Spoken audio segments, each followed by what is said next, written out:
also takes place in the context of our international conference on hate speech. As many of you may know, this conference will take place in October, from 7 to 9 October. If the current situation persists and we are not able to hold it in October, the follow-on backup date would be in December, from 2 to 4 December. So please mark those on your calendars. I think we are knocking on wood and hoping that we can hold our conference on 7 to 9 October. So let me come back before we proceed to our speakers. Let me just highlight again the procedural matters for today's webinar.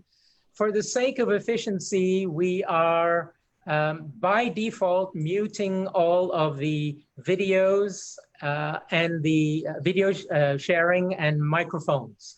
This is just to ensure that we have a smooth seminar. As you all know, there may be some background noise and so on, etc., etc. And also we have quite a number of people who have joined. So please do send, as you listen to the speakers, please do send any questions you may have on the substance to us via the chat. We will collate, group them, and distribute them to the speakers according to the question asked. We will choose maybe representative questions to address to each speaker after they have intervened, finished their interventions. And remember that also, as I said, we have another webinar on June 24th. And so if you wish to follow up and ask questions further questions at that time, please do join us at that time. Let me now turn to our speakers, and I will just introduce very briefly each one in the order that they will be speaking. So let me start with Professor Andrew Harding, who is Director of the Center for Asian Legal Studies. He is based at National University of Singapore, and he is a widely acknowledged, famous scholar on constitutional law. So we will start off with Professor Harding. We will then ask Ayako Hatano, a visiting scholar of the US Asia Law Institute in New York and doctoral researcher of the University of Tokyo,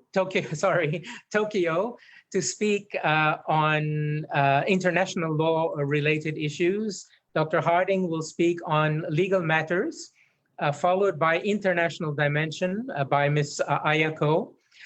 Thereafter, we will have Dr. Yasuko Hasel Kobayashi, who is Associate Professor at Ritsumeikan University. She specializes in inter-Asian and Pacific migration mobilities and will address the topic from that perspective today. And finally, and certainly last but not least, is Wasin Puntong, who is a lecturer in the Faculty of Political Science at Thammasat University. His current research looks at the institutional design in response to fake news and, of course, follow-on related hate speech. So without further ado, let me turn first to James to present the hate speech report. James, the floor is yours. Yeah, thank you very much.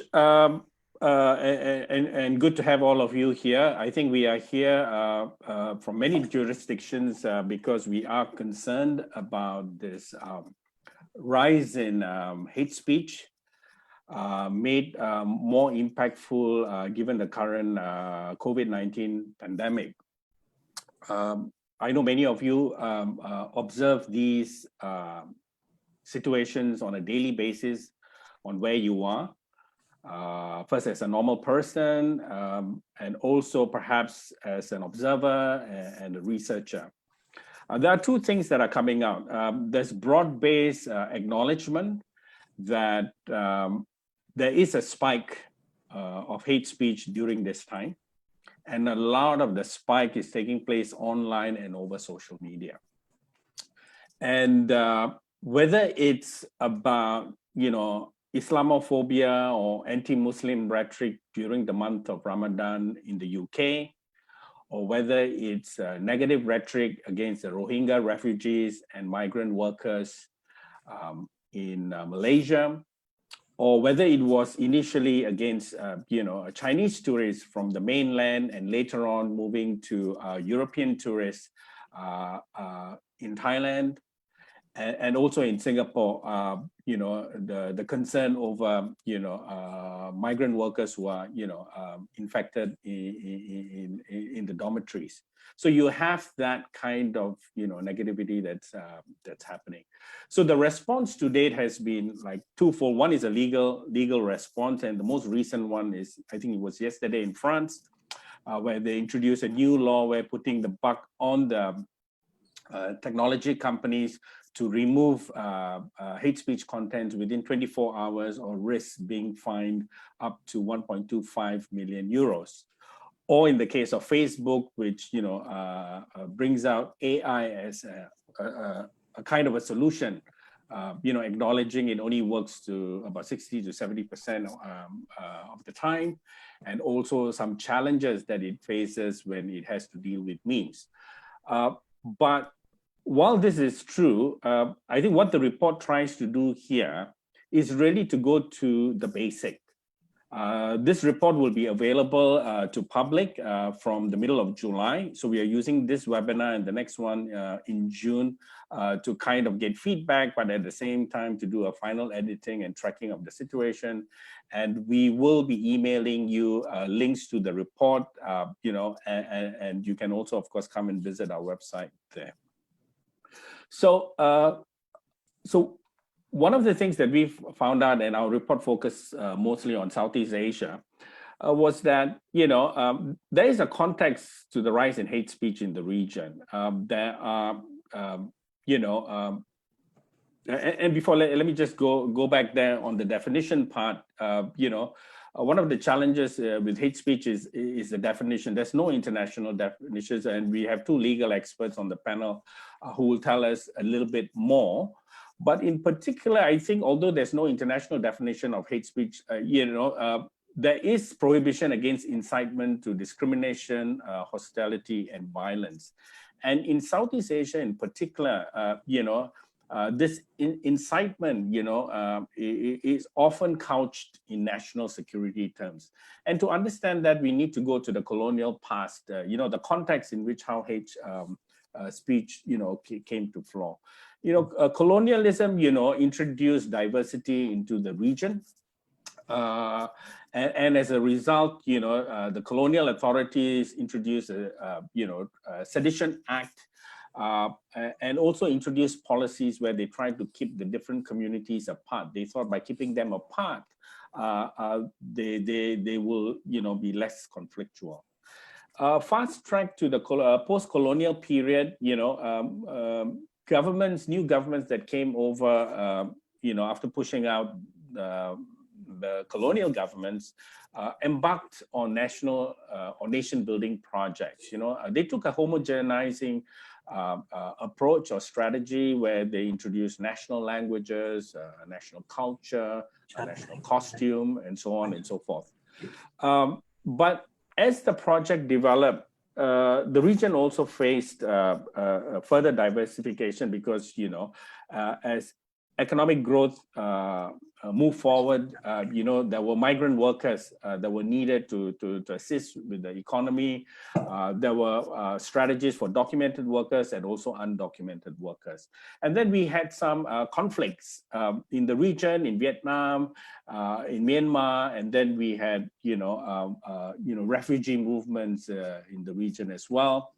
And then we also have in the last years, China's One Belt, One Road project that also brought in investment, a lot of migrants and investment into the region, creating, further diversification.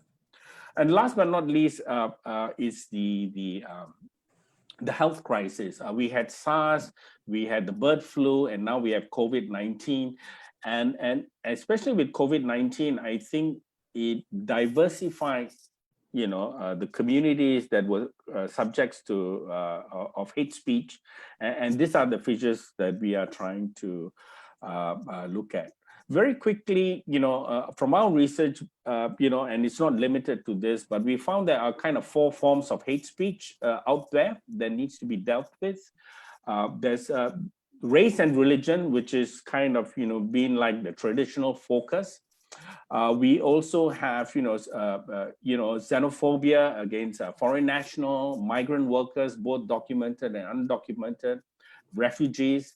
There's also, increasing contestation around political ideology and values, and also negative, responses towards sexual minorities. So these are the kind of the broad areas of hate speech that we've discovered. And next, please. Yeah, so the states have come using several processes, legal and non-legal measures. I think what is interesting, I think, for all of us, is the rise of a new set of laws called the harmony laws. Now, Singapore went off the starter block first almost 20 years ago when it introduced the Religious Harmony Bill that they just updated last year. You have, Malaysia, that has proposed some form of harmony bill, but the latest version is a harmony commission. You have also something called the Protection of Against Hate Speech Bill that's in a draft form that's been lying around for 2 years in the case of Myanmar. And also, in the Philippines, a hate speech act that has been filed. Although these laws, in some of these countries has not been passed, you will find that, countries generally use the penal code, communications law, computer crime act to deal with issues of hate speech. And now with COVID-19, several countries have also passed emergency laws such as Thailand, Cambodia, and this gives them another set of tools to kind of deal with this. So that's one set of responses, legal issues. The next set of responses is really, the policy and practice approach. Next slide, please.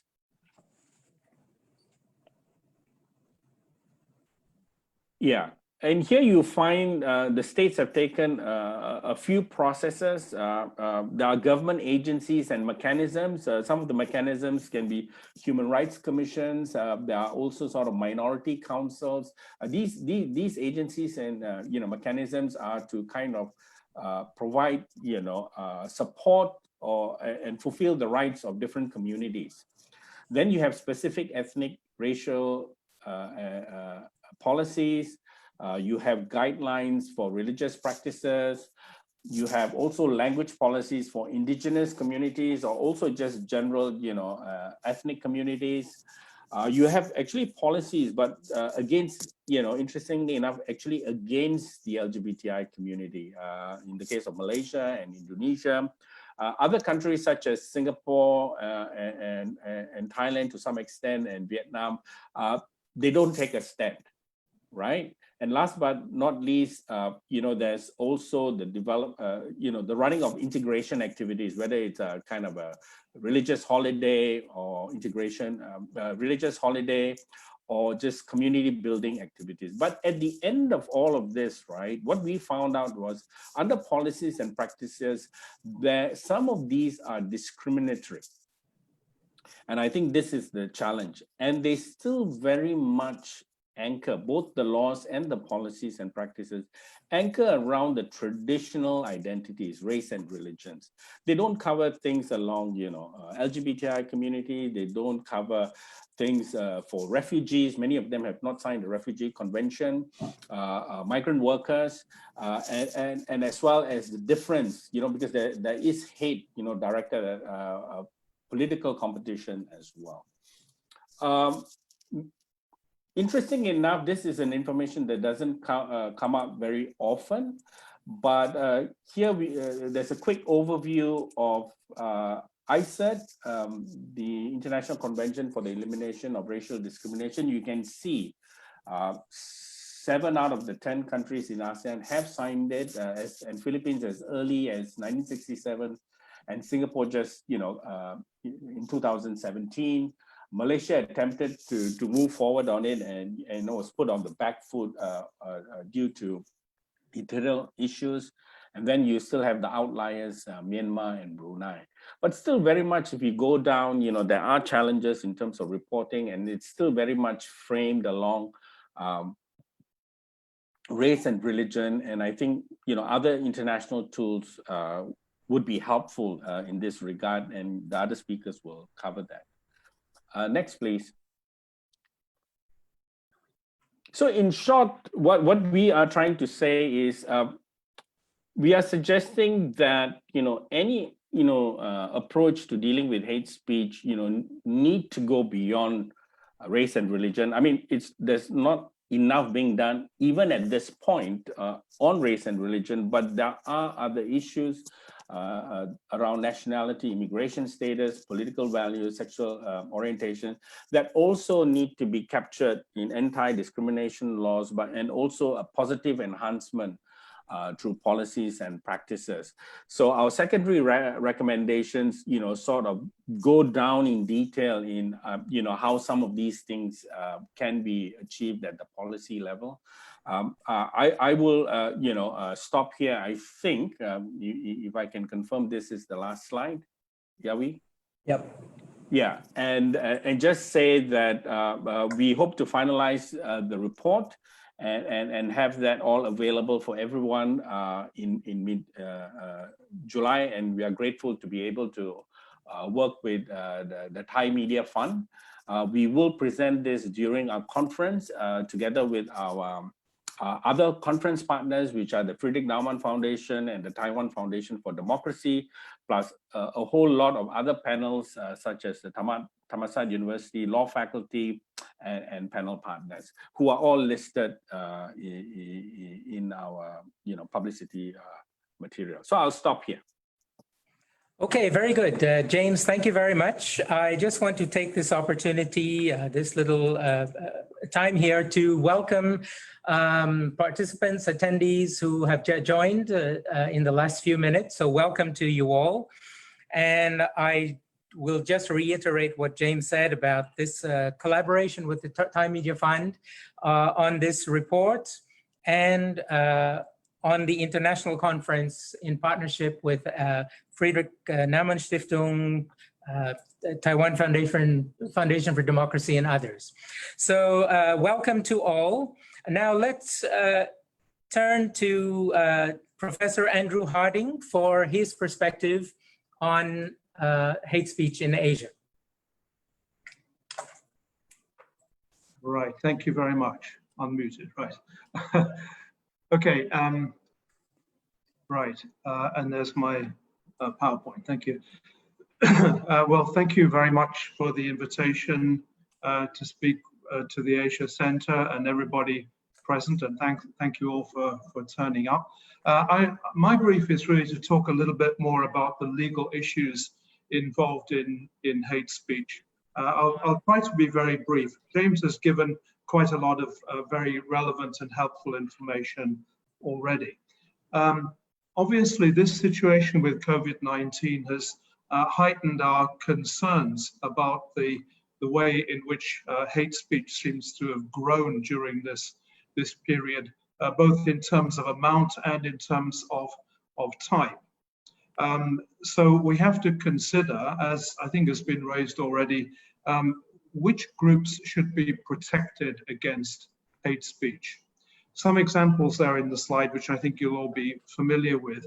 I just want to highlight here that this situation has opened up fissures in society, some of which were already pre-existing and obvious, but others maybe not so obvious, such as, for example, the tension between age groups, which is something that we were hardly aware of before now. Next slide, please. So let's just take a long view in terms of how the law on hate speech has developed over time. if you go back 60 years to the 1960s, there really wasn't anything like law on hate speech.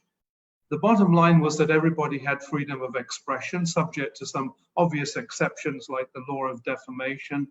And that included really the freedom to discriminate. So it was perfectly lawful to discriminate on the basis of race, for example, in the fields of employment and housing. And you could express hatred of any group that was within the compass of freedom of speech. Some speech was, however, criminalized, but only where there was actual incitement to commit a crime of violence. That was already criminalized. So that was the only way really in which the law acted against hate speech. I'm talking here basically about the Western countries, but in Asia, the colonial powers brought in the law of sedition, or the equivalent of the law of sedition, which really had two different purposes. One was to prevent the stirring up of ill will or hostility against the government itself, but also it was designed to prevent stirring up of ill will, hatred, or contempt against various ethnic groups. So that was a form of regulation of hate speech, but designed only to protect ethnic groups, not other groups. Now I think what we are seeing, and this was brought out very strongly in one of James's slides, is that we're moving from a generalized law along the lines of sedition towards a more specifically targeted type of law, which is to do with hate speech. So this is both broader in one sense because it covers more groups, but narrower in another sense because it doesn't include criticism of the government and issues of that kind. And I think what is obviously relevant here is the fact that Asian countries tend to be much more pluralistic in their societies compared with other parts of the world. So maybe that explains quite a lot. Now, this baseline situation then started to change with the Civil Rights Act in the United States and the Race Relations Act in the United Kingdom. And these were measures designed to protect the rights of minorities and to outlaw discrimination. But it was also realized eventually that protection was needed against this kind of humiliation or psychological damage that hate speech can cause, and also hostile speech that might lead to violence, but which fell short of an actual incitement to violence, where a speaker would say, you know, go out and beat up those people belonging to a particular group. So this is why we see the emergence of the idea of hate speech and also the idea of hate crime. In hate crime, an offense is regarded as more serious than it would be otherwise if it had a racial or other hateful motive against a given group. Next slide, please. Now, obviously, there are some problems or issues to resolve with regard to this advance in legal protection. Very important question. First of all, which groups are going to be protected by the regulation of hate speech? Early on, there was discussion about whether religious groups, as opposed to simply ethnic groups, should be protected by this law. And generally, we've agreed that should be the case, so that religious groups are equated with ethnic groups for this purpose. But how far beyond that should we go? And we've seen the mention of some groups that have been targeted by hate speech in the present situation, and of course in other situations that we've experienced and might experience in future. The second issue, I think, is where does freedom of expression cut against the regulation of speech? It's still, I think, unclear, and we need to have some debates about this issue moving forward, how we ought to resolve these two major issues. So, for example, if somebody makes a homophobic remark, is that something that you want to criminalize, or is that simply an unfortunate and offensive way of expressing yourself? That's the kind of distinction that we're going to have to draw. Now, I think that I would take the view that there are dangers in over-regulation. It's very easy to knee-jerk react to particular situations and say, this behavior is outrageous, it must be criminalized. But I think that we have to keep a cool head about this and realize that there are these dangers in over-regulating the situation. If, for example, we are going to criminalize anything that might be regarded as offensive by a particular group, then our freedom of speech is going to be reduced to saying that which is not offensive to anybody at all. And that's really no freedom of speech at all. And let's remember that even the people who advance these claims against discrimination and in favor of protection of minorities, such as Martin Luther King, were themselves regarded as behaving and speaking in an offensive way during their own time when they made speeches and so on. So we don't want, in pursuit of protecting vulnerable minorities, to empower authoritarianism or some form of extreme political correctness. So I think the distinction to be drawn is between speech that is merely offensive and speech that tends to lead to violence or extreme hostility or discrimination. If you were to press me for an example, think about the case of Amos Yee in Singapore. I'm sure many of you will be familiar with that. When you see Amos Yee's video, it's extremely offensive.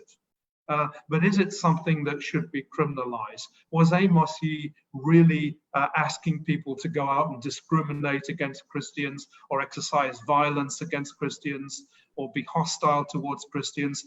I don't think so. He was expressing a particular point of view, albeit in I would admit, an extremely obnoxious and offensive way. But that's not the basis on which I suggest we should criminalize action. But that still leaves the problem of which groups ought to be protected. We recognize ethnic groups and religious groups as deserving protection, but once we go beyond those, where are we going to draw the line? So I think we need to be open to defining carefully which other groups need protection. We've heard mention, for example, of sexual minorities which have been targeted, and migrants and refugees, or maybe just foreigners generally, or specifically foreigners from a particular country in this situation. So I think there are debates to be had about what validly constitutes identity and what is worthy of protection against hate speech. But I would, apart from widening maybe the number and type of groups that should be protected, I would personally be hesitant to define hate speech more broadly, as it is already in practice very broad in its scope, and often protecting people simply from feelings of discomfort or offense rather than against discrimination or fear of violence. Next slide, please. So what should be the guiding principles or the criteria as we move forward? I would suggest that we should see, first of all, whether this kind of protection is necessary for the particular group in question. Is this the best way of dealing with the question? Is the measure that is being taken proportional to the mischief that we're trying to deal with? And in general, what we tend to forget is that there should be a high threshold for any kind of restrictions on freedom of expression. Because I think, the Asia Center for a number of years has been making the point that freedom of expression has been quite severely limited in many countries across Asia. And we don't want to add to those restrictions unduly. But maybe more importantly than that, and again, James made some very good points about this in what he said, I think we need to develop social norms, and we need to have mechanisms for developing and observing those social norms that embrace something like a respectful discourse. So that's where I'm going to stop. Thank you very much. Very good. Thank you, Andrew, for that clear and concise presentation. Let me now turn to Ayako. Ayako, the floor is yours, please. Thank you so much for kind of introduction, and then I feel so honored to be here. Got this opportunity to present my ideas on a hate speech. So could you go to the next slide, please? Can you go to the next?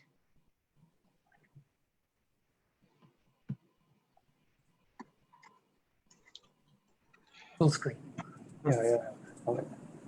Yeah. Okay. So my background is international human rights law.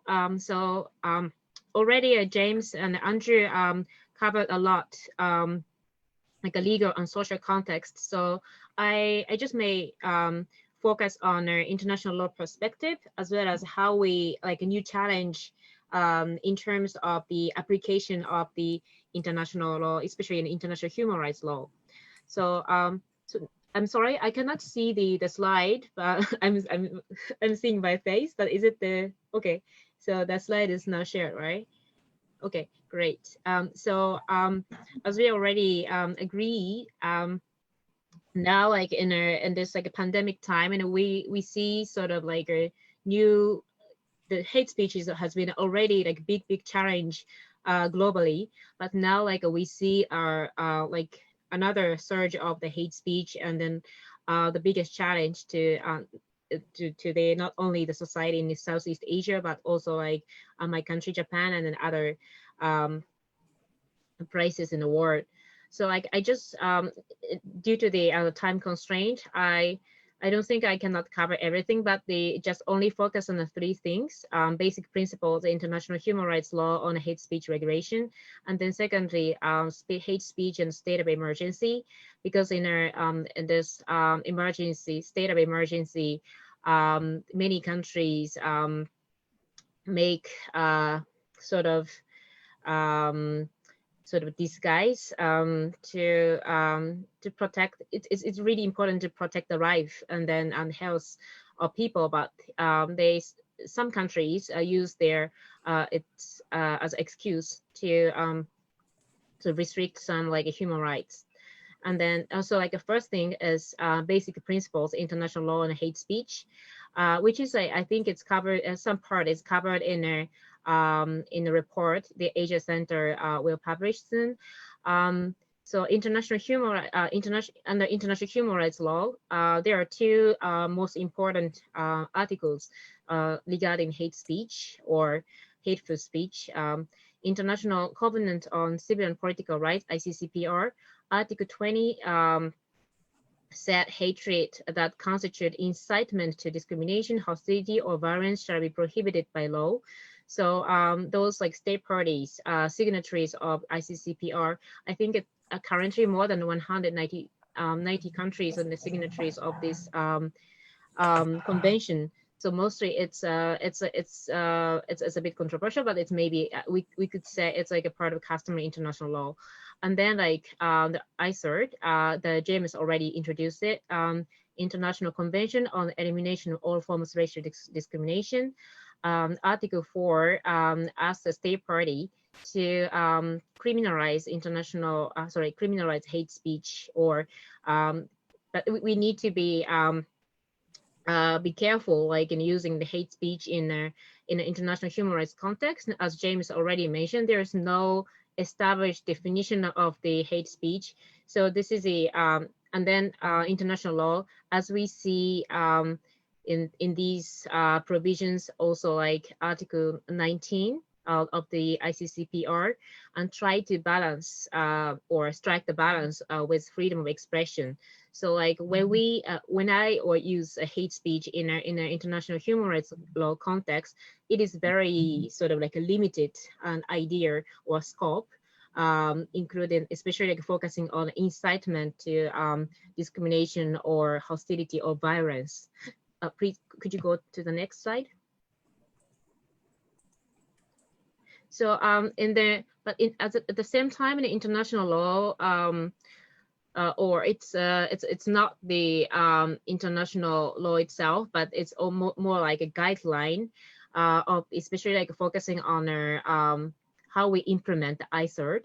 Labat plan of action on the prohibition of advocacy of national, racial, religious hatred that constitute incitement to discrimination, hostility, or violence. Which is a bit long name, but we call it Labat plan of action. It provides us sort of like a direction or guideline to what point we should focus on when we think about what constitute hate speech. For example, like context, speaker, intent, content, and form, extent of the speech act, and then also like likelihood, including an imminence. So like those point which is elaborated in the international society, especially in the context of the racial discrimination, but also can be applied to the hate speech, regulating hate speech in towards other minority groups we discuss in the report. And then like beyond legal definition, I think it's important to just reiterate what is the real harm of hate speech. I think participants here and then speakers already know and agree with that, but the hate speech is not a mere hate speech. So sometimes in some countries like Japan and the United States, I think freedom of expression it's really important. It's part of most important core international and national human rights. But at the same time, sometimes people, the people who focus on our rights to freedom of expression said, oh yeah, hate speech is still mere speech. And then like if it does not get to the violence or hate crime, it cannot be regulated. But the hate speech itself is, especially in this digital age, it is like spreading through online, internet, and then easily incite violence, like a discrimination and violence, and then the history shows it gets to the genocide. As we see in recent cases in Myanmar or some other places as well. So could you go to the next slide? So we need to be really be careful about the not regulating hate speech, but also regulating hate speech itself is very challenging, especially in this Corona time. As the Michelle Bachelet, the United Nations High Commissioner for Human Rights, recently states that human rights shouldn't be violated under the guise of exceptional or emergency measures. Could you go next? So as I briefly introduced in the beginning, at this time of the state of emergency, many people stated this is the time of emergency. So like under Article 4 of International Covenant on Civil and Political Rights, they declared public emergency status so that they can restrict some rights protected under the covenant. But at the same time, we can see some caveat here. The very same article said they can restrict some rights protected in this covenant in a situation of public emergency, but it's under condition that such measures are not inconsistent with their other obligations under international law and do not involve discrimination solely on the ground of race, color, sex, language, religion, or social origin, etc. I think so. In this, we should note this even in an emergency status. Situation of emergency, international human rights law doesn't allow us to derogate some of the very important rights, human rights under international human rights law. And then third thing I want to just briefly focus here is online hate speech, because this is like a very challenging. This is like one of the new things after the development of the international human rights law.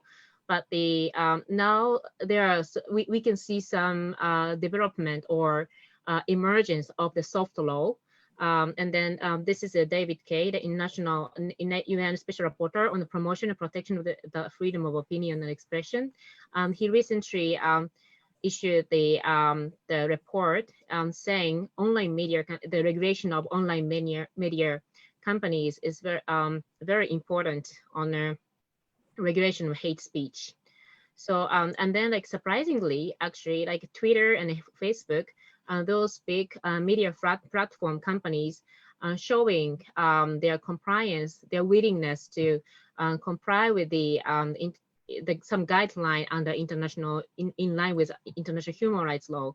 And then we can see now it's still only I don't say only, it's still the soft law. But we see we have now United Nations guiding principles of business and human rights, under which not only the government traditionally bounded by the international law, the company, the business, private entities has also the important stakeholder to have responsibility under international sort of platform. Could you go next?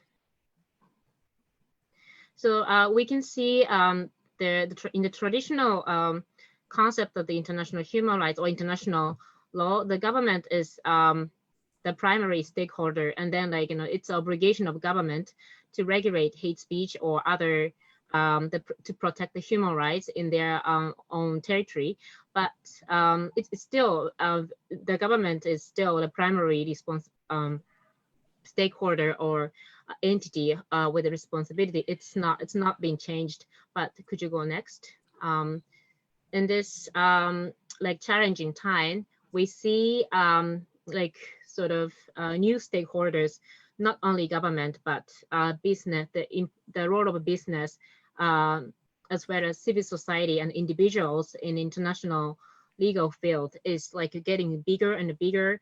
And then there's a sort of like a regulation and as well as contribution from these and from those stakeholders is necessary to be discussed more and more.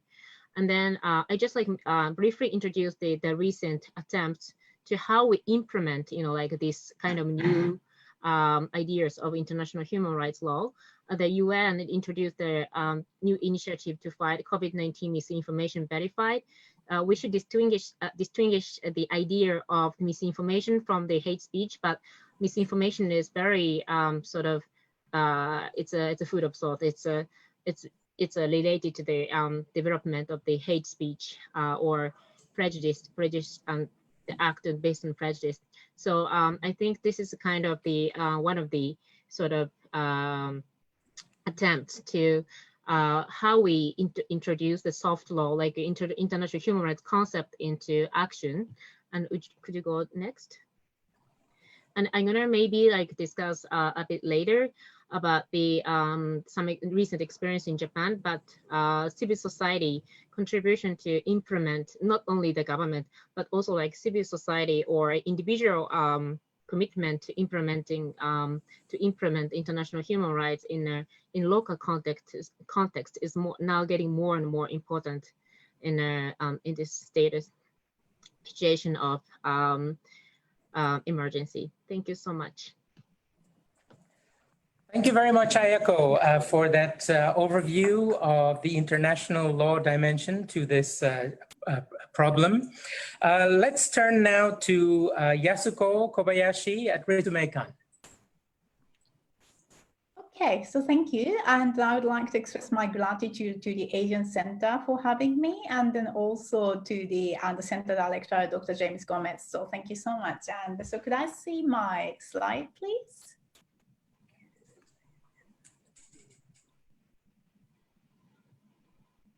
It's coming. Okay, good.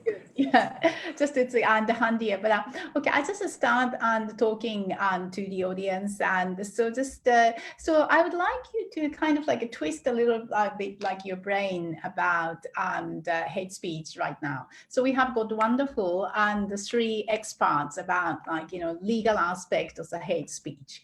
But what I would like to talk about today is not really about like legal hate speech aspect actually.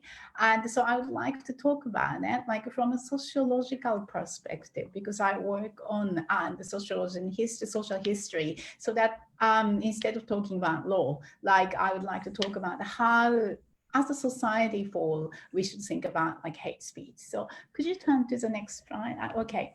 So yeah, I said that like the hate speech from a sociological perspective. And so why hate speech? What sort of social space do we allow the hate speech to appear? Why is that? That's something we really need to think about in this society. And so that let me start from the one aspect, which is like lack of understanding of others, compassion for others. So you do not care whether you hurt someone and by your speech or whatever derogatory term you use. And so that is a lack of compassion and understanding and for others. And then, so, okay, so that happens, but like, how does this sort of like lack of understanding and compassion takes place? That is like, happens and the power imbalance.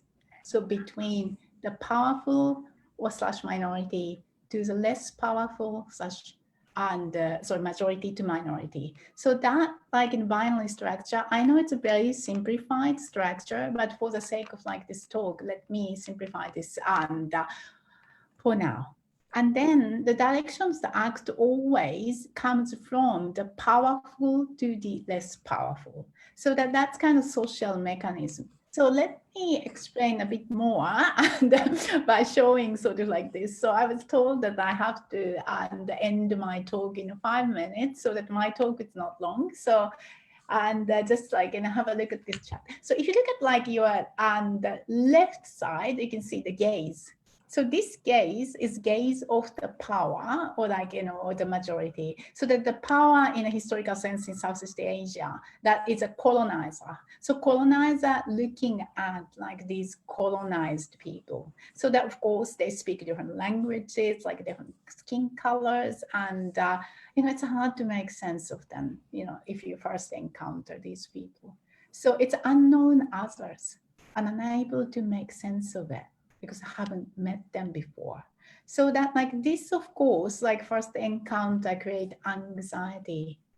So then like this anxiety tempts you to make sense of it, like for majority. So that like from the majority perspective, how this power imbalance takes place is to make them subordinate of the unknown. So that colonizer looking down at like colonized, or the majority looking at minorities in their own national space. So that is like, this structure was likely part of the parcel of the colonial history. And most of Southeast Asian countries or Asian countries on that matter, we have experienced this history. And then this turns to some sort of like negative act. And but then to sort of like, really point out some ethnic minority, let's say, as backward, inferior, or problematic, or some people illegal and all these things. And it's sort of like you need a justification to some extent to do that, right? Because then like that justification enable us to act derogatory act, to commit to it. So that you need a negative labeling. So in a contemporary COVID-19, so like 19 context, so some people are really bad. They could be the source of COVID-19, and therefore we can discriminate them to safeguard my life because my life is more precious, right? So that is a basically mechanism of fear could link to the hate speech. And so could you turn to the next slide, please?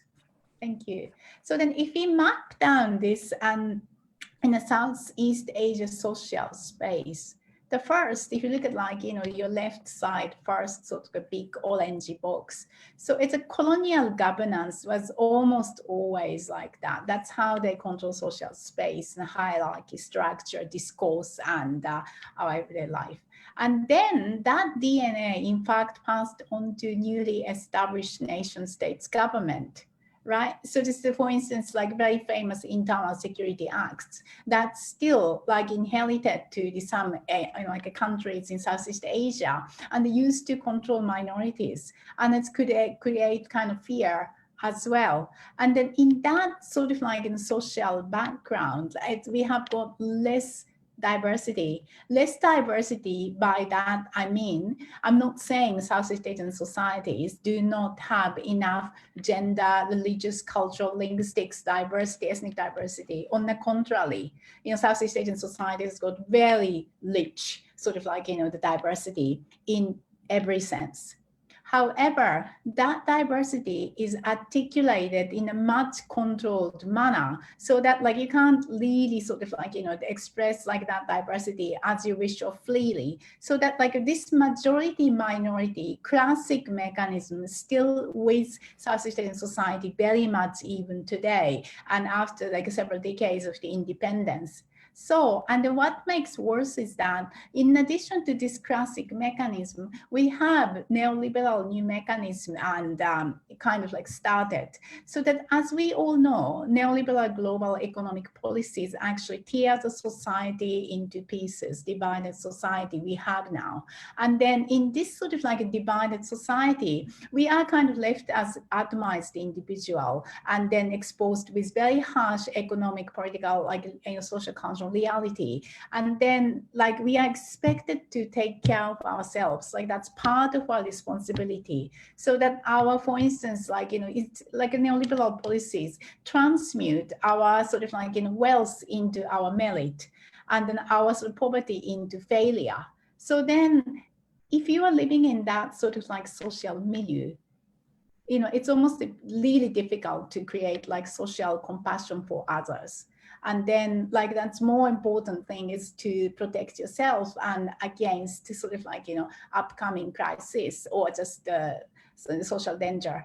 So that can be justified quite easily because you are safeguarding your own life. And so we have this slightly double down mechanism in Southeast Asia. So it's a classic mechanism on your right side, the top, like a square is one. And then we have this new mechanism, which is enhancing social vulnerability in Southeast Asian society. So that like, what should we do about it? So next slide, please. So that like for this today's discussion or this panel, I just bring and several points for us to discuss together. So that I really like to think, how do we reconnect broken and divided pieces together? Like really just how do we reconnect broken and divided pieces together to remake societies and community? In what way? In spite of this life-threatening global crisis like COVID-19. And then also, how do we foster social trust? It's in a way the social capital in Robert Putnam's sense, but how can we do that? And then lastly, most importantly, these tasks ahead of us continue after COVID-19. With or without COVID-19, we need to create a society which is like resilient against like hate and hatred or any derogatory act.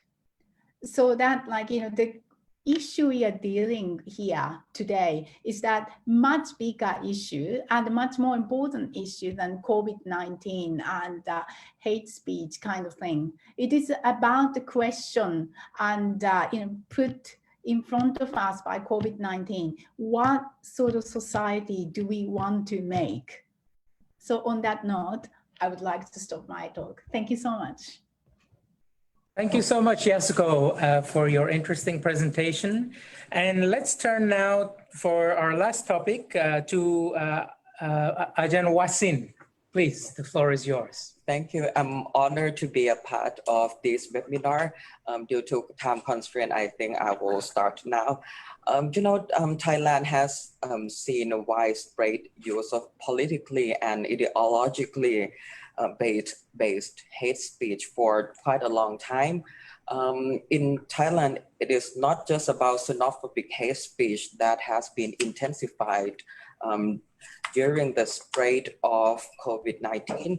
What has been there in Thailand's turbulent and divisive politics is the politicization of hate speech regulations, which is the point that I would like to highlight today in my talk. And to illustrate my point, I would like to show a historical overview of hate speech in Thai politics and briefly discuss hate speech laws in Thailand. First, in the contemporary Thai political history, the incident of October 6, 1976 is an excruciating pain for many of us. Student protesters were massacred by security authorities and paramilitary groups at Thammasat University. At that time, there was also an ultra-conservative monk called Kittiwutto Bhikkhu, who said killing a communist is not a sin. And so through his eyes, he saw student protesters, as something like a devil, and I think that is one of the most dehumanizing, hate speeches in contemporary Thai history. Actually, at that time, student protesters, they just, wanted democracy. 4 decades later, when the political crisis in Thailand exacerbated in the aftermath of the coup d'etat in 2014, the rubbish collection organization, an ultra-royalist Facebook group known for its witch hunts for those who allegedly defame the monarch, was founded.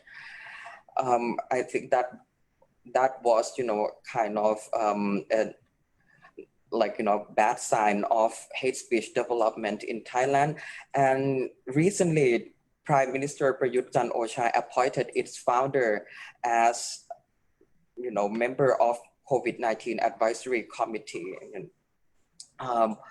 Moreover, former Democrat Party member, who Mr. Varongdet Kitvikrom is another person who openly criticizes, the dissolved Future Forward party as anti-patriotism, or in Thai, Chang Chat.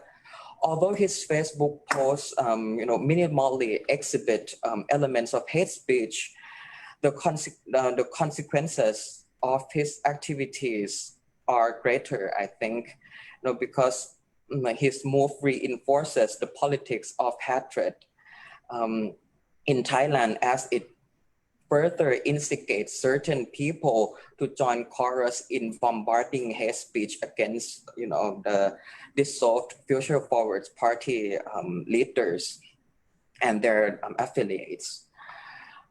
Well, regarding hate speech laws, I think in Thailand we have some equivalents, such as a defamation law. In the Thai criminal code, defamation is defined as an act that imputes anything to another person before the third person in a manner likely to impair the reputation of such person, or to expose such person to be hatred or scorned. Against this backdrop, we also have the kind of notorious Computer Crime Act, which according to Freedom House restricts the country internet freedom, as political activists are persecuted by this law, especially under the military government. However, let's take a look at a more or a brighter side regarding ethnicity-based hate speech in Thailand. The cabinet resolution passed in 2016 has revoked the reservation for Section 4 of the Convention on the Elimination of All Forms of Racial Discrimination. Therefore, I think we can expect improvement here, necessary protection regulations will soon be in place, you know, in terms of racial discrimination. Based on the three cases, the three hate speech cases and brief mention about hate speech laws, I think there are 4 points I would like to highlight. First, in Thailand, historically, hate speech is most characterized by ideological and political values. Okay, one of 4 features that in the report that Dr. Gomez mentioned. For instance, in the context of a severely divisive politics, the pro-democracy red shirt and protesters were called a red buffalo, whereas the royalist yellow shirt supporters were called slim, and both are a derogatory term, and they are used, like, you know, in during political conflicts in Thailand. And recently in the parliamentary meeting, you know, the members from the opposite side call each other like Kika Jon and Lia Rong Tao Boot in Thai. And Kika Jon refers to the Pheu Thai party, which is seen by the other side as the minion of the former Prime Minister in exile, Mr. Thaksin Shinawatra. And Lia Rong Tao Boot refers to the senators who are seen by the opposite side as the minion of the military government. You see, like, you know, there are a lot of derogatory terms that are used widely in public discourse. In short, I think in Thailand, we have seen like highly politicized hate speech, okay? Second, if we inspect closer into politicized online hate speech, I think it's like, you know, it seems there is a politically permissible act of hate speech against certain people, such as Mr. Thaksin, the former Prime Minister in exile, and his sister, Ms. Yingluck Shinawatra, and also Dr. Somsak Jiamtherakul, who is also in exile. Former student activists, like, you know, like Daniel, these people, I think, you know, they face a lot of hate speech acts, like, you know, and it seems like permissible to, like, you know, scold them, something like that. I think like at some point, Kun Yingluck even faced like gendered hate speech. So I think all in all, there is a double standard in hate speech, like, you know, regulation in Thailand. And third, and I think this point is kind of more like universal, I would say like the paradox remains. In an attempt to regulate hate speech, free speech is threatened. And politicization of hate speech laws also proves like counterproductive because it defeats the overall political tolerance. And my last point here is that digital vigilantism has intensified a divisive political conflict. You know, for instance, certain YouTube channels and Facebook pages are created just to provoke the other side. So my final point here is that we have to find a way, like quite urgently, to address these issues. You know, not only in Thailand, but I think we need this, like, you know, like the whole region, the whole Southeast Asia. And thank you. That's my brief presentation. Thank you, Wasin, for your perspective on hate speech. I will open up the floor to questions, which have started to come in. And maybe let me start with the first question that came in. This is coming from Andrew Koo. Thank you, Andrew. And maybe I'll address it to first to Andrew, and others can weigh in. Andrew Harding, should hate speech versus against the government be criminalized? That is a question from Andrew Koo. Maybe Andrew Harding would like to take the question. Well, I think I can, if I'm only asked for my personal opinion, I think it's very easy to answer that. I don't think that hate speech against the government should be criminalized. The government in any country is a very powerful entity, and I think there is political process and democracy to deal with the appropriateness of language which is used about politicians or the government. Of course, I mean, if it goes to the extent of inciting hatred or violence against a particular politician, then I think we do run into problems there. But I think that's not specifically what Andrew is asking. Thank you. Anyone else would anyone else like to weigh in on this question? James, maybe? Well, I think you have a little bit of that answer in Singapore's, fake news law, where I think the state or according to the law, the ministers in particular may call out an untruth, and then get the legislation in processes, whether it's a correction notice, a takedown order, and so on.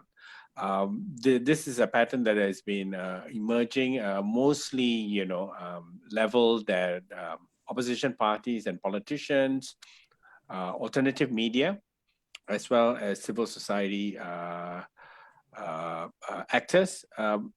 It has been used, but just a touch in the wake of misinformation during the COVID-19 crisis. Rather, the state's response to misinformation for COVID-19 is really to release, from its perspective, more facts. So I think you have a semblance of that in Singapore. Okay, and maybe let me turn to Ayako. Any thoughts on that question? Yes. I may also share some sort of food of thought from Japanese experience, because Japan and actually established an anti or hate speech elimination law or act in 2016, but it's not criminalizing hate speech at all. So some critics say the law is doesn't have a teeth, it's so weak, and then especially a scope of the anti-hate speech law is very limited, so narrowed. Only those people who's living in their almost the ethnic Koreans living in Japan who are targeted in a recent hate campaigns. But at the same time, in a sort of implementation of the law in the judiciary and as well as the administrative decision of the court, and then also in the politics campaigns, and then also some local ordinances, some local government has their own sort of initiative to have some additional regulation or way to watch hate speech in their own region or areas. So I think it's there's many sort of layers or scope of the hate speech law. And then personally, I'm not saying it is so personally I say it is really dependent on a context, social context, and then the scope of the hate speech and definition of the hate speech in that a local context or historical local social context.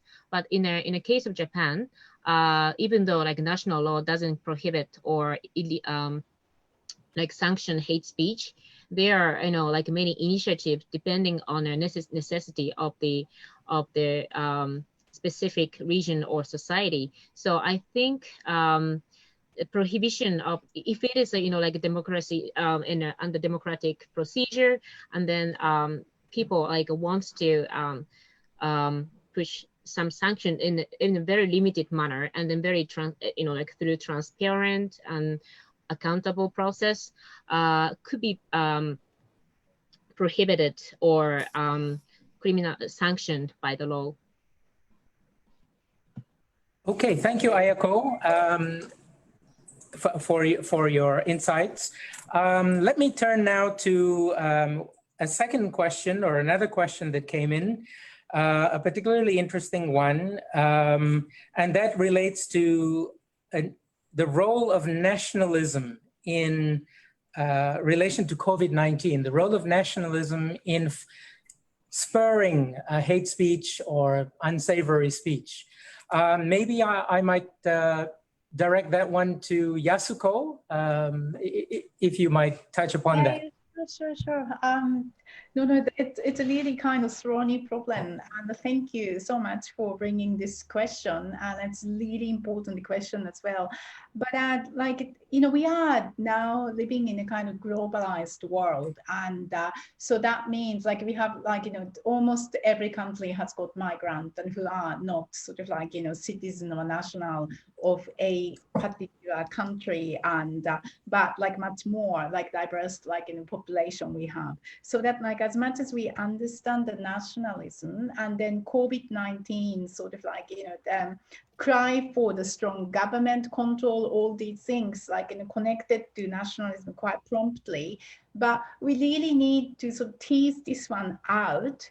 And as much as we, in terms of saving life, doesn't need to use nationalism to save people's life, because nationalism, one thing, that's entitlement to the citizenship, and then how these people should be protected. We need to have a different argument for that, because this is a life of the people, and regardless, because COVID-19 doesn't discriminate us based on skin color, gender, and religion, and the linguistics background, and so that if this COVID-19 protection doesn't stretch to, let's say, me, and I'm by now Australian, but because I'm looking Asian, I'm originally not Australian, I cannot get the support from Australian government, that's a huge problem as well. So that we need to create a different argument for it. And then as much as I understand that this, to what extent, how hard protection can reach, yes, and the citizen probably may come first. But then in this globalized era, in this particular, kind of an unprecedented crisis, and then we need to create a different argument to save people's life. And that's where human rights law and all these things comes quite instrumental. But it's our effort. Yes, we can go back to old idea of nationalism as much as we want. But in that way, we do not push our front in our history, so that we are tested by COVID-19, how we can create new argument to sort of not to be beaten by COVID-19, but we can hold our hands together to combat COVID-19. So that in front of COVID-19, we are all as a one group, right? So that's something we really need to remember. Thank you, Yasuko. Anyone else have a thought on that particular question? Yeah, can I come in on this, Robin? I think this is a very interesting question, and it's sort of typical of those questions we're having to confront about what happens after the pandemic is over. What are we going to learn from this exercise? I totally agree with what Yasuko says, but I rather fear that some of the measures that we put in place based on national borders, precisely in the pursuit of international cooperation, will be used and will be continued to justify a very narrow nationalistic approach. And people will argue that we don't need this international cooperation. We just need to secure our borders to stop the infection coming in. So I think there's going to be a big argument about this very question, when we're fortunate enough to get out of the present situation. I have real fears about what's going to happen. Thank you, Andrew. Perhaps let's, if I could come back to Yasuko, I think there's a question from, I believe it is Nicholas Booth here in Bangkok, and it concerns, Yasuko, basically Nicholas is saying, he sees different drivers than the ones, the colonial inheritance, the neoliberalism. And he's asking whether LGBT hate speech or such speech against the LGBT community, women, Rohingya, are they not driven by popular culture and allowed for political gain? Protecting or catering to specific communities. Yasuko, please. Right. Okay. So that right. So we can see mushrooming all these sort of diversity in Asian countries everywhere. So which is great, and that's one thing. And then that sort of ontological existence, we all acknowledge that, yes. But then are they really protected, or do they have really kind of freedom to express who they are and all these things? That's a separate sort of an argument, right? We can't mix up everything together. So that yes, they do exist. They can use all this internet, and they can gain support and all these things. Yes, and then maybe a place like Thailand, where LGBT issue is much more advanced than other part of Asian country, you can see that. And then that's one thing. But then there are lots of other sort of less advanced country in terms of LGBTQI issues, and then we are still struggling. So that having a connection is one thing, turning that into political power is a different level of argument. So that I would like to think about it separately. Okay, thank you, Yasuko. Anyone else want to weigh in on that question? Okay, so next question comes from Jude Janilo. Jude is based in Bangladesh, and he's asking about deplatforming as a way to address online hate speech. Maybe James might have some thoughts on that. I'm not sure what deplatforming means here, Jude, and please, send a message. But I think one of the discussion points is to hold technology companies accountable, right? And some of the laws that have come up has been around holding technology companies accountable, especially in terms of takedown orders and certain timelines. And if the takedown is not done within the timeline, some hefty fines put forward. It started in Germany, I think, in 2018 and 19, and then just so recently, a couple of days ago, in France. Singapore has a certain version of it as well. So that's one dimension to kind of deplatform, from using law. And then the other thing is really what Facebook is promoting, saying that, we will use AI as a way of trolling the Facebook pages for hateful content, and we can remove it, but they have some technical limitation, 60 to 70%, and also sometimes the memes are a little bit problematic because they can be kind of manipulated easily. James, let me interrupt you there. Jude is saying that basically he's referring to blocking social media accounts of individuals or groups engaged in hate speech, i.e. deplatforming. Yeah, so some hard actions have been taken. I think in our part of the world, you have Facebook, let's say, taking out pages in Myanmar, but at the same time, governments have also undertaken shutdown approaches. So again, focusing on Myanmar, especially in Rakhine State over the many months recently. So I think there are difference of opinion in terms of using laws to ensure tech companies take them down, because tech companies primarily want to have many viewers on board of on their platform as possible, so they can sell you things and get you to buy products. And the more viewers you have, the higher the persuasion power from their point of view. So one of the challenges with Facebook is its community standards. A lot, you can get away with a lot, right? So that's where the rules come in. But I think at the same time, then you have the other problem where the states also, like in the Myanmar case, moving into internet shutdown, and I know in other jurisdictions, around the region, that has also been an option. And this is kind of an area that people are discussing because you have the rights to internet access issue as well. Mm-hmm. All right, thank you, James. As I said at the beginning, we will have another webinar and James has mentioned it, on June 24th. So if we don't get to your specific question this time, maybe you might rejoin again on the 24th. That's a possibility.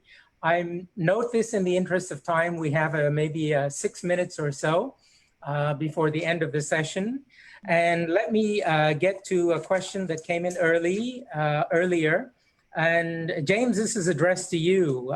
It's from Hunter.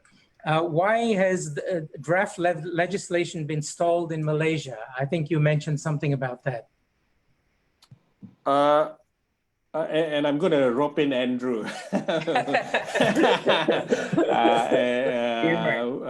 Who's in Malaysia? And Andrew Koo, if you're around, if you could just also buzz us a message.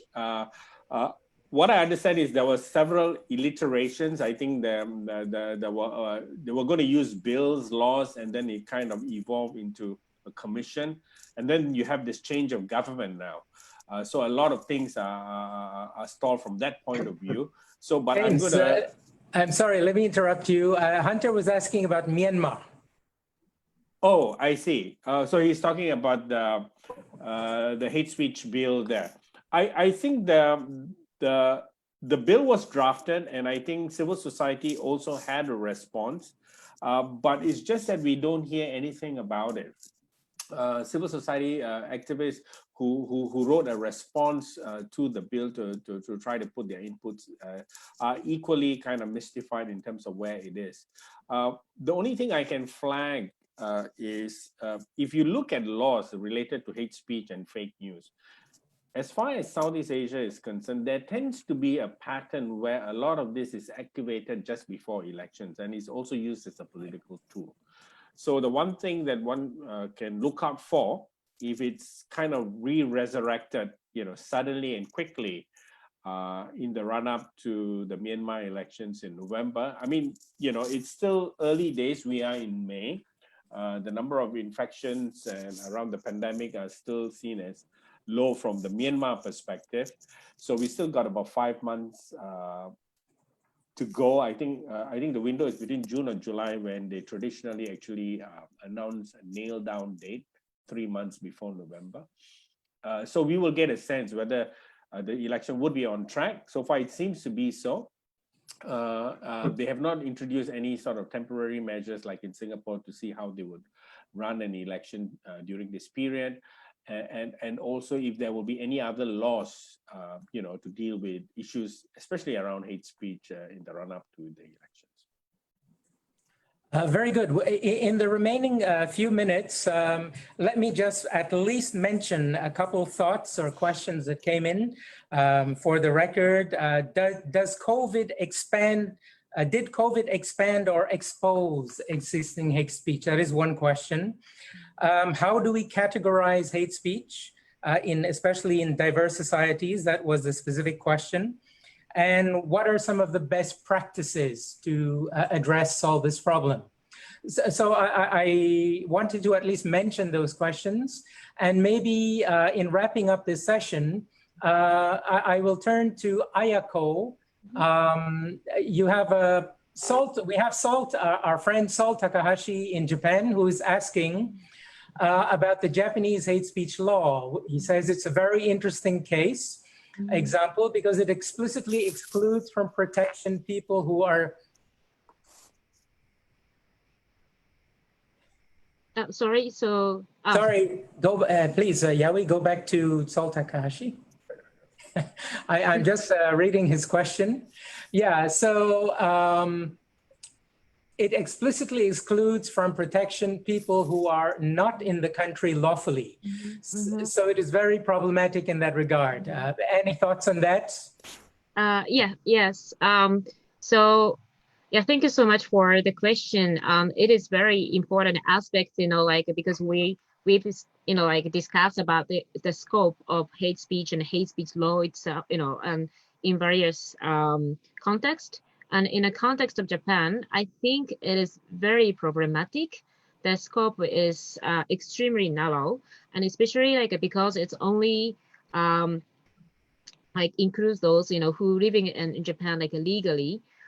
So like if it is undocumented migrants, we cannot protect those like hate speech against those under the Hate Speech Elimination Act. So even though like in a concept of the international human rights, it's a human rights universal. Either you're undocumented or documented, you're migrants or a citizen, you have a right to be protected from hate speech. But under the anti-hate speech law or hate speech elimination law in Japan, I think that the narrow scope is problematic. I don't think it's not, like as Andrew discussed before, it's not necessarily criminal right. It's not like specifically necessary to criminalize hate speech in a nationwide in this context, but the scope should be broader, broadened to include more and comprehensive the kinds of the people who's been in a vulnerable position. I would say like more discussed in a report of the Asian Center, LGBTI, and then like refugee asylum seekers, undocumented migrants, elders, and also like etc. And then like just one more point, we have to like look at the intersectionality of the vulnerability, which is I think maybe discussed in the next webinar as well. But not only the legal status, but also like we see so many like combination of the elements of vulnerability in one person or one group. So it's we need to like too much narrow down the scope of the protection in when we consider about the hate speech, but more like we need to look at the intersectionality or connectivity of the element to be protected, or like people to be protected. Thank you so much. Thank you very much for those remarks, Ayako. We are out of time, but let me just maybe throw in one last question. I promise the last question, and maybe I'll address it to Ajahn Wasin. And this is a question coming from our friend Andrew Koo, and it is, what is the role of the ASEAN governments? What are they doing, or what should they do to protect citizens from being objects of hate speech? So for example, if you spoke about the situation here in Thailand in relation to politically oriented hate speech. What role can ASEAN play?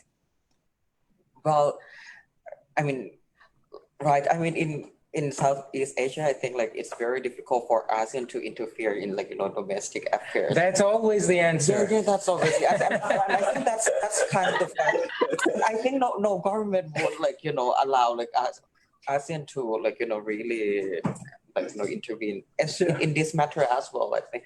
However, like let me put it this way, like in the case of Thailand, I think we have like existing laws like that like the Computer Crime Act, or we also have the criminal code. And however, the problem is the implementation. Sometimes they can be like selective, and so that's the problem. Yeah. Very good. Anyone, James, any thoughts? I think we can just park ASEAN one side. I mean, since we are coming to the end of the session, let's be a little bit relaxed in our response. But Robin, I just want to point out, we had a question coming through Facebook, which was really, and something maybe I can draw Yasuko in as well. Sure. We spoke a lot about the question was like, okay, we have spoken a lot about legal approaches. What about the non-legal approach? So before Yasuko comes in on that, I want to say that in terms of policies and practices that governments take, whether it's, introducing integration activities or guidelines for language, religious practices, or just, integration, housing and so on for the different communities. The one thing that clearly comes up is they all seem to have some kind of built-in discrimination. So at the end of the day, the policies, some of them tend to be discriminatory. And I think that's what I think we need to call out in terms of assessing the policies. And also the policies still very much focus on race and religion. They don't cover some of the other issues related to refugee community, migrant workers, sexual minority, women, and so on and so forth. So I think, there are approaches, but I think some of the challenges is some of these approaches tend to have some inbuilt discriminatory tendencies. Yeah. Okay, just is that to me like non-legal approach? Yes. So yeah, it is really important aspect to discuss, like when it comes to hate speech and the other sort of like delicately act and committed by like us. And then we can make so many laws, yes, but then like in the end, that's how we practice, how we implement, how we understand each other, how we have a compassion for each other. So that in that sense, I think non-legal approach is really important. But then the problem is like in 1987, Margaret Thatcher said there was no such thing as society. And then after that, it's really symbolic that now the Boris Johnson said there is really such a thing, society, to just call for the cooperation. So that like what we are facing as a problem is that like we don't know how to reconnect like in our bits and pieces, because it's really hard to bring the imagination of society back. So let's imagine, let's say you're living in a Thailand, Bangkok, high-rise, expensive flat.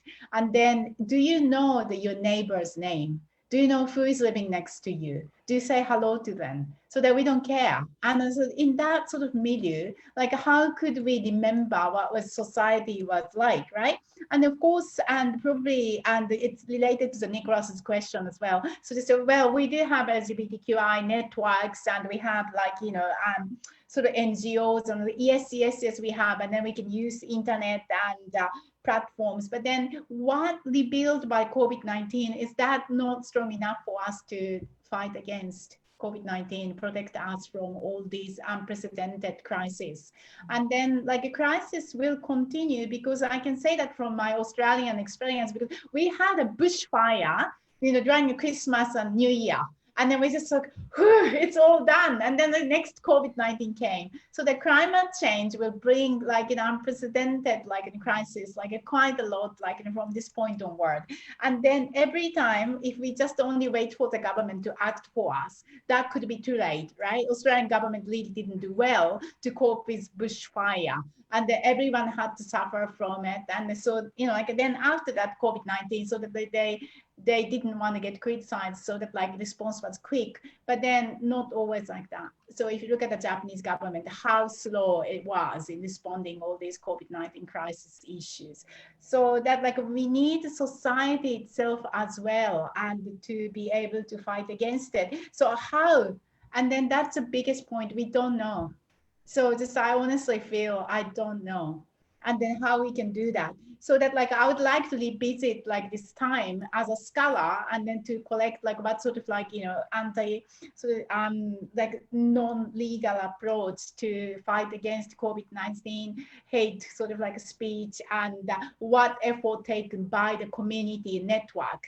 And we need to look into that aspect really well. And after that, probably I could learn a little bit more how we can act and what should be, you know, protected. But all I would like to say here is that we need to bring imagination to society back, so that we are not living by ourselves, you know, like that's the really making human different from other creatures. So, you know, like a lot of like the scientists working on chimpanzees and gorilla, they said like, you know, COVID-19 challenges our sense of happiness because we cannot get together and eat together, talk together.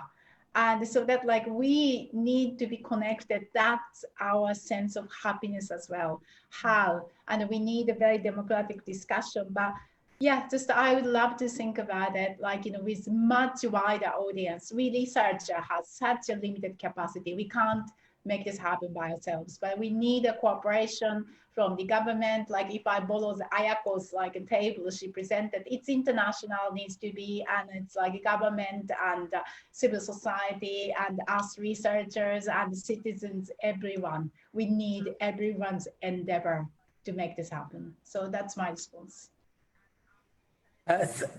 Thank you very much, Yasuko. So that brings us to the end of our session. Before you all go, I would like to just to ask the speakers to stick around so that we can have a shot with all of you. I would like to thank everyone who has joined. I see there are still a fair number of people who are still with us. I would like to wrap up the session by just highlighting a few key points that were mentioned. I cannot do justice to everyone's presentations, but just some things that occurred to me, struck me as you were all speaking. And so James started off with an overview of our report on hate speech in Southeast Asia. And one of the key ideas there is this notion of expansion of the groups covered on under hate speech. James and the Asia Center report, James mentioned in the Asia Center report the need to move away from solely race and religion and to consider new groups that he mentioned. Andrew Harding, our legal expert, says we need to be careful about extension to other groups. And so he asks, who should be protected? What is the dividing line, or how do you avoid over-regulation of free speech? And he gave us 3 guiding principles that we should bear in mind. One is necessity, the other is proportionality in relation to the mischief, and the other is for a high threshold for limitations on freedom of expression.